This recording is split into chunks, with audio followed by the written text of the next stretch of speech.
I, Cassidy Stanford, am on a graduation trip with my childhood best friend, Randall Lautner. Just as we plan to return home, he suddenly extends my hotel stay for another week. When I want to ask him why, a barrage of comments suddenly appears before my eyes. Run, Randy. Don't let Cassidy stop you anymore. Don't you know that Evie did poorly in her exams and she's about to be married off to a random bald guy by her own parents? Run. It's urgent. Go save her now. That's right. If it weren't for that wicked woman using her childhood friendship bond to manipulate Randy the whole time, Randy and Evie would have been together a long time ago. Cassidy is such a horrible person. In the original story, Cassidy cried and threw a huge fuss after finding out that Randy was leaving her. She even threatened suicide to make him stay with her, which ultimately caused poor Evie to be forced into marrying Baldy. And Randy hated her so much after that he began getting revenge on her. Ha! Just wait and see, Cassidy. She will soon get what she deserves. Randy will eventually torture her until she turns into a madwoman. It's going to be so satisfying. That's a pity, though. I know that we're just following the script here and that Randy eventually has his revenge, but I really hate the evil side character so much. Cassidy was the one who ruined Evie's life. Who does she think she is? Me? The evil side character? While I am still confused by everything, I suddenly receive a text message from Randall. Cassie, I have an urgent matter and I need to leave first. But don't worry, I've already extended your hotel stay for another week.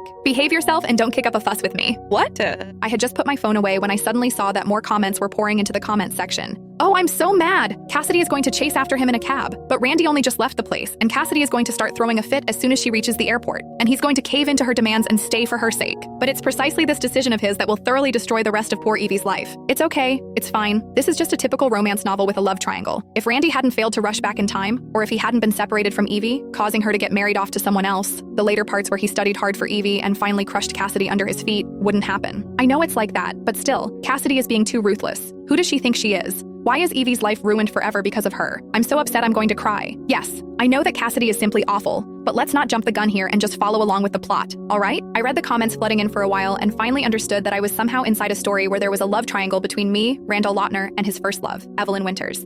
According to the original plot, today was the day we received our SAT results, and Evelyn could only afford to go to community college because of her terrible scores. So, her parents, who had always disliked her, decided to marry her off to a man instead. Evelyn had immediately texted Randall and asked him for help. So, Randall extended my hotel stay for a week because he needed to rush back and save her, but he also didn't want me to tag along and make things hard for either of them. After that, the plot would unfold just as the comments said it would. After learning about the truth, I would hurry to the airport and stop him from returning, which would ultimately cause Evelyn to be forced into a marriage with a bald, 40-something-year-old man. Then, Randall had his revenge on me. He married me and treated me well at first, but eventually, both my parents would end up dead, and I would end up being tortured by him until I turned into a madwoman. Randall, however, would then save Evelyn and spoil her like his precious little princess for the rest of her life. I felt really dizzy and confused. After Evelyn transferred into our high school, she always loved trailing behind Randall and me like a shadow, and I really hated how she often took advantage of her pure image to feign innocence with everyone else. But if Randall had told me the truth, that he was suddenly rushing back home to save Evelyn, I would never have stopped him in the first place. After all, we were classmates.